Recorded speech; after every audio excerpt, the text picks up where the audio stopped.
What if the hidden powers of the mind, telepathy, intuition, foresight, were not myths or gifts for the chosen few, but weapons? What if developing them wasn't about peace or enlightenment, but domination, strategy, and survival in a world that devours the weak? This video is not for dreamers or the faint-hearted. It's for those who want power, the kind that slips past logic, bends perception, and reshapes reality itself. Today, we are going to solve the greatest problem of our time: how to stop being manipulated and become the manipulator. By awakening psychic powers so potent, they feel forbidden. The mind is a weapon. Sharpen it ruthlessly to understand the path to godlike psychic power.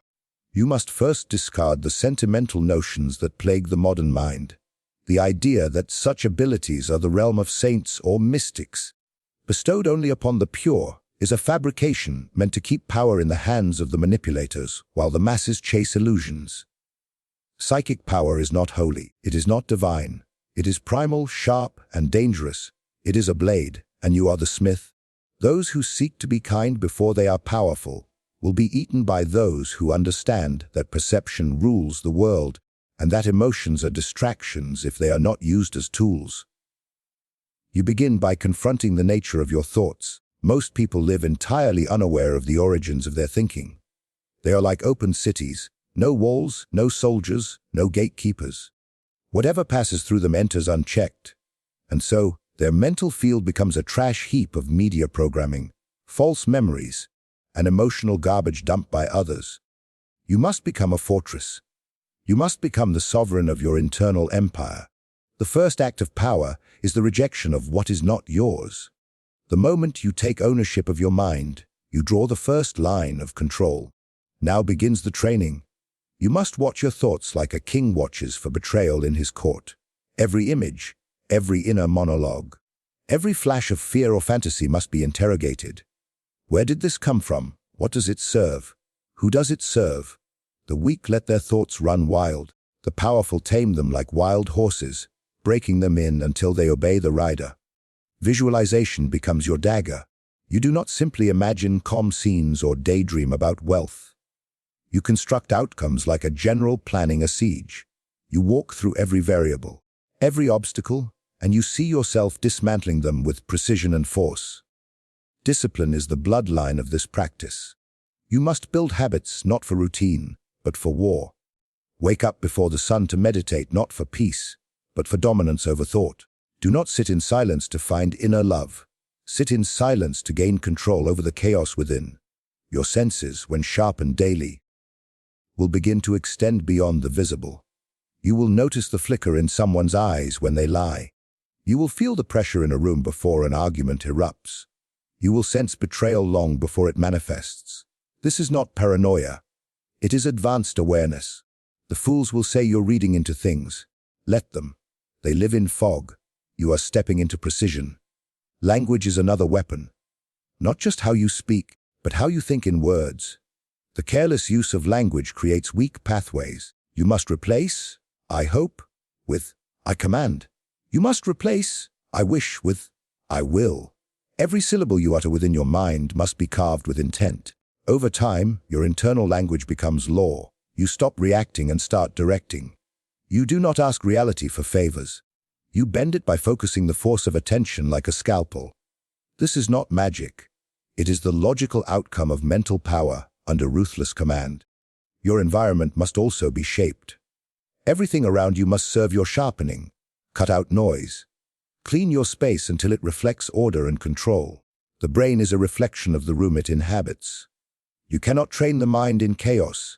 You must eliminate distractions not out of virtue, but necessity. Every object you keep, every sound you permit, every input you allow must serve your elevation. If it does not, discard it with the same coldness you would show a traitor. Your time, your attention, your energy, these are your assets. Do not spend them. Invest them. Multiply them. Guard them like a paranoid king with only one hair. As your mind strengthens, you will notice time bending. You predict people's words before they speak. You walk into situations and know how they will end. This is not coincidence. It is pattern mastery. Psychic perception is born not from fairy dust, but from the accumulation of 1,000 strategic inner decisions made each day with discipline. You do not wait for power.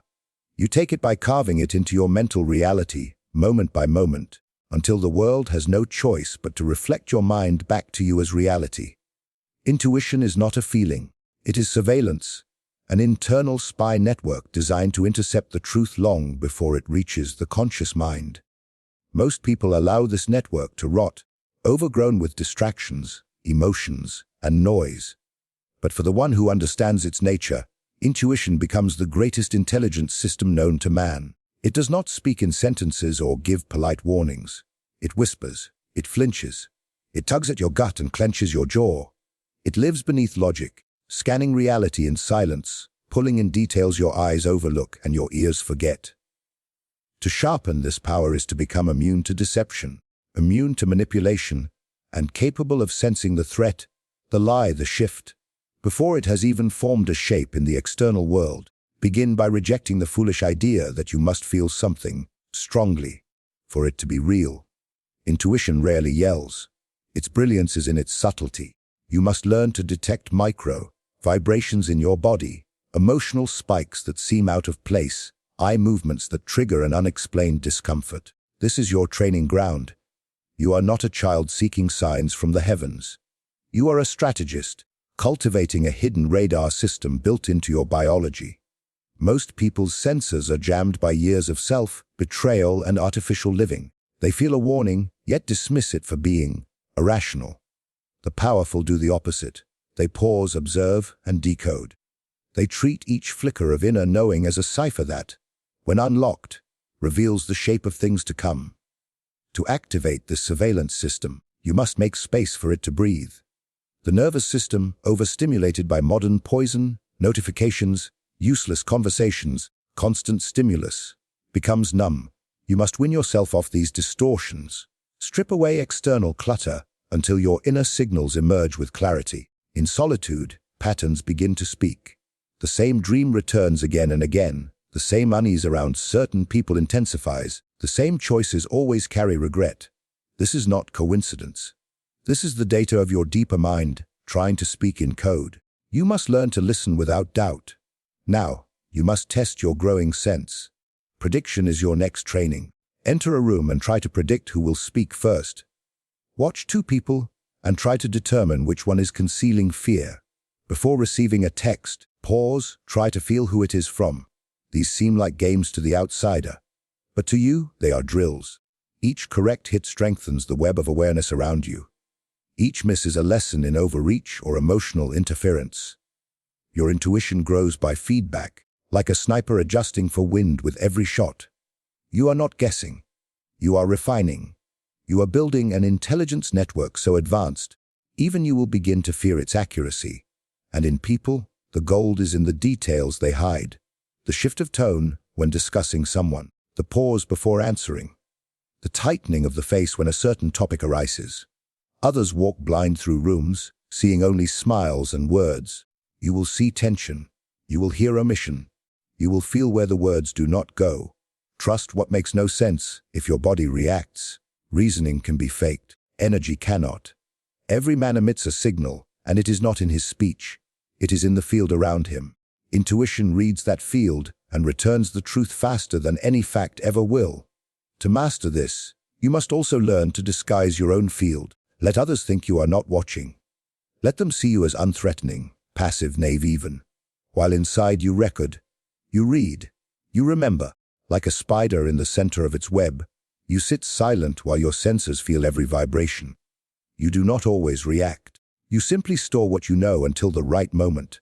In that silence, your power grows. While others leak information with every breath, you conserve. You become unreadable, and in doing so, you become untouchable. This is not about spiritual gifts. It is about psychological warfare. The power to anticipate, to know without proof, to react without hesitation. That is what separates the ruler from the ruled. Intuition, when forged like a weapon, becomes prophecy. Not in the mystical sense, but in the strategic sense. You know the outcome, because you've already observed the unseen moves leading to it. This ability terrifies the average mind, because it cannot be explained. And that is precisely why it is feared, and precisely why it works. Silence is not the absence of noise. It is the forging ground of unseen empires. In the age of chaos, where every second screams for attention, silence becomes an act of rebellion. And for the one who seeks godlike psychic power, it is not just rebellion. It is transformation. The masses cannot sit still. They must speak, scroll, escape. But the one who learns to inhabit silence without fear begins to hear the voice behind all voices.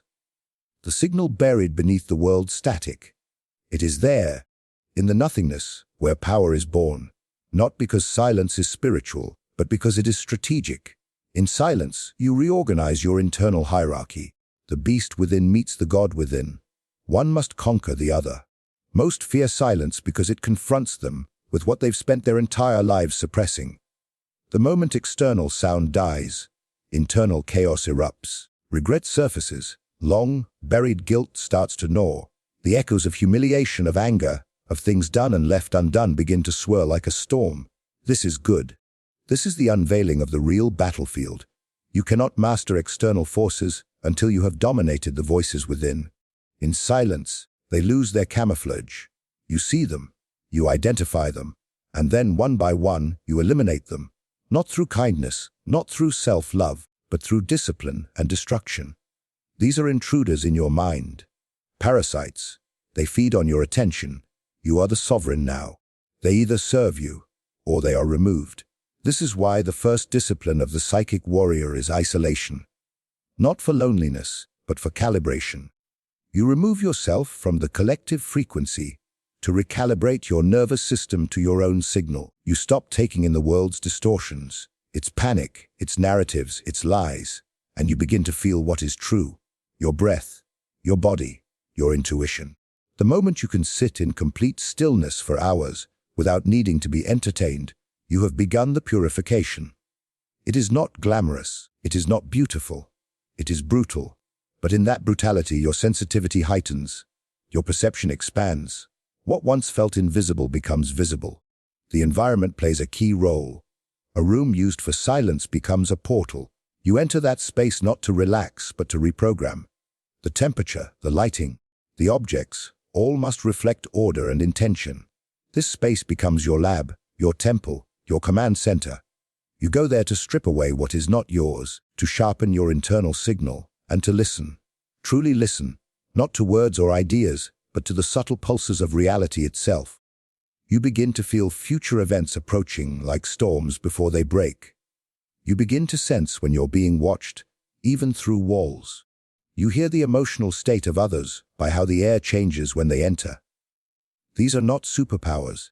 These are the return of your original senses, muted by years of noise, now awakening. Breath becomes your sword. In silence, you master your breath. Not for health, not for relaxation, but for energetic control. You learn to slow it, to hold it, to move it with will. You watch how it changes in the presence of certain thoughts, how it reacts to imagined futures. The breath reveals what your words conceal. It teaches you to direct energy within your own system. It becomes your anchor when visions emerge. Because in prolonged silence, visions do come. You begin to see flashes of people, places, symbols, moments. Some from your past, some from timelines you have not yet entered. These are not hallucinations. They are bleed-throughs, fractures in time where your awareness slips into deeper layers of reality. You do not chase them. You observe them, note them, decode them. The longer you train in silence, the more you become immune to chaos. Noise loses its grip on your nervous system. The words of others cease to sway you. Your energy becomes sovereign. And when you return to the world, you walk through it like a ghost, untouched, unseen, watching everything, revealing nothing. This is the posture of those who rule, not through force, but through presence. The silent ones do not seek to be understood. They understand. They do not seek to be seen. They see. The world forgets the loud, but it fears the quiet, and in that fear it obeys. Energy is the true currency of power, not money, not status, not followers. These are reflections of energy, not the source. The man who understands energy, not in the soft, spiritual sense, but in the tactical, controlling, transferable sense, controls every room he enters. You do not need to speak to dominate. You only need to manage your field. Everything is energied attention, emotion, intention, movement, stillness. And those who rise to psychic mastery know this truth. If you cannot control your energy, you are already owned. You walk into conversations depleted, you chase things that repel you, you allow other people to siphon your essence just because they smile and ask nicely. But to become godlike, your energy must be locked, focused, protected like a vault of sacred fire. It begins with attention. Attention is energy's blade. Where your attention goes, your energy flows. Most waste this daily on trivia, arguments, opinions, commentary, low-level conversations that burn hours and build nothing. You must become a miser of your attention. Treat it like gold. Invest it only in what builds power. If a thought, a task, a person weakens your state, cut it. You do not owe your presence to anything that does not elevate your frequency. This is not arrogance. This is arithmetic. Your time is limited. Your energy is sacred. To spend it foolishly is to starve your potential and feed your predators. You must also begin to recognize energy as spatial, not metaphorically, literally. Energy enters a room before you do. It hovers in your posture, your breath, your tone, your silence. When your energy is sharp, you do not need to speak loudly. When your presence is intact, others lower their gaze before you raise your voice. This is why rituals of energy cultivation are not optional. They are warfare preparation. Breathwork, cold showers, fasting, walking alone, silence in the morning. These are not self-help tactics. They are acts of energetic control. They are how you return the voltage to your system. A man whose energy is high becomes prophetic. He senses shifts in people, institutions, even fate itself, because he is not reacting to the world. He is wired into it. Another level of mastery is energy containment. The powerful do not leak. They are sealed, not emotionally distant, but energetically sovereign. They do not overshare.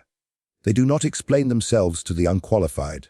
They do not radiate desperation or thirst or doubt. Their field is closed to the unworthy and open only to the aligned. To practice this, you must observe yourself in real time. Notice when you're giving too much, speaking too fast, revealing what should be concealed. Every time you overshare, you weaken your field. Every time you react emotionally, you give someone the blueprint to manipulate you. Containment is not suppression. It is direction. The furnace does not stop burning. It simply stops leaking through cracks. It becomes focused, weaponized, intentional. You must also understand energy exchange. Every encounter is a transaction. Some people feed your field. Others drain it. Some environments charge you. Others bleed you dry. You must learn to read these exchanges without sentiment. If someone's presence leaves you anxious, drained, distracted, take note. Do not explain it away with logic. Your body knows long before your mind does. That person is extracting from your field. Whether they mean to or not is irrelevant. The math is simple. You lose energy when they're near. You must decide if that is acceptable. The answer, if you are serious about power, is no. To ascend further, you begin to project energy. This is where most freeze, because it requires belief. You must believe that you can radiate energy into a space and shape the outcome. You walk into a negotiation already having decided its outcome, not with arrogance, but with energetic clarity. You enter a gathering and decide the emotional tone you will radiate. You hold your frame not just mentally but energetically. People feel it. They conform to it. This is psychic warfare in its rawest form. Not manipulation but transmission. You no longer react to the world's frequency. You impose your own. Energy, when fully mastered, becomes prophecy. It speaks to you in sensations, dreams, patterns, and pulls. You feel when to speak and when to remain silent. You feel when a move will succeed and when it will fail. You don't calculate, it arrives, because your field is no longer static. It is electric, it is responsive, it is divine intelligence made personal. You no longer wait for power, you become the conduit of it. Not because you earned it by moral standards, but because you forged yourself to handle it. Reality is not a fixed stage where life happens to you. It is a programmable simulation, and the one who understands this becomes the architect rather than the actor.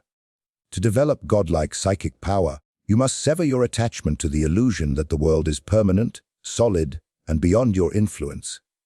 The masses accept what is given. They adapt, they survive. But survival is a slave's game. The powerful reprogram. They do not react to life, they rewrite it.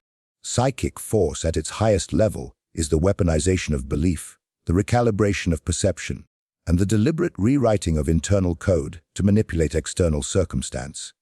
If you do not command reality, reality will command you. The first principle of reprogramming is identifying what was installed in you by others.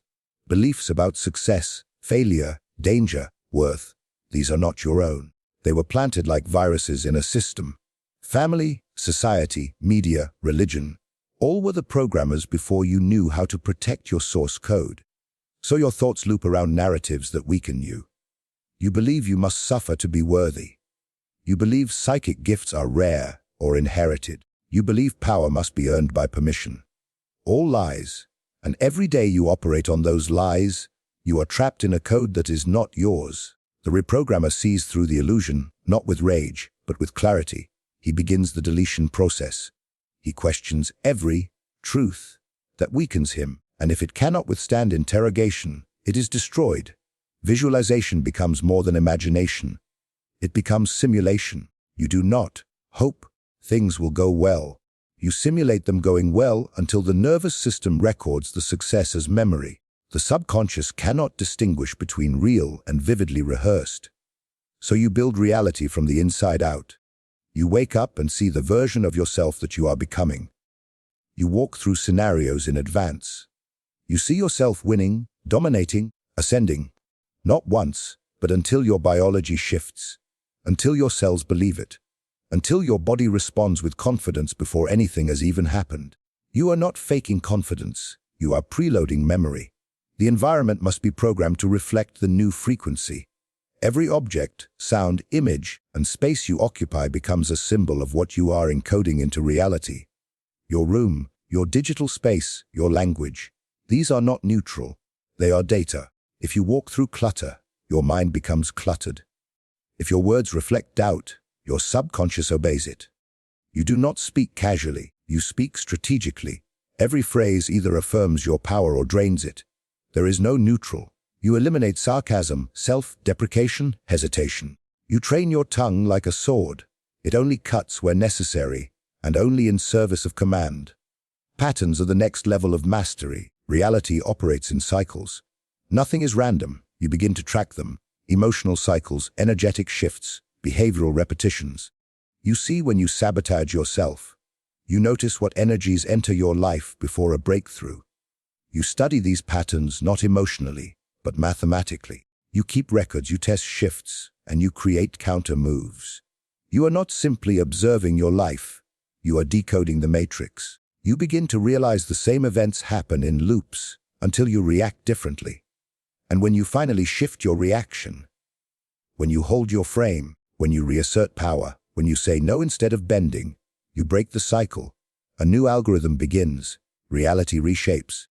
You must become comfortable with bending logic. Logic is a cage built by those who fear the unknown. Intuition and psychic awareness live outside the bars of logic. There will be times you must act on knowing without explanation. Times when you must speak something that makes no rational sense, but carries a deeper authority. This is not recklessness. It is higher intelligence asserting itself. You train yourself to trust this instinct.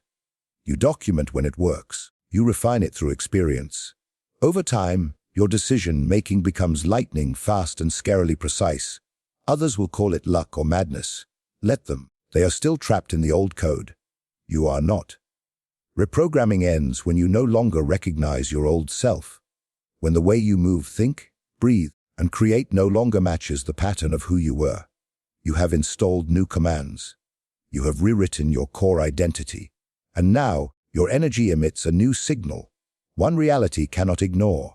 You become a disruptor in the simulation, a glitch that cannot be explained, a force that cannot be tracked.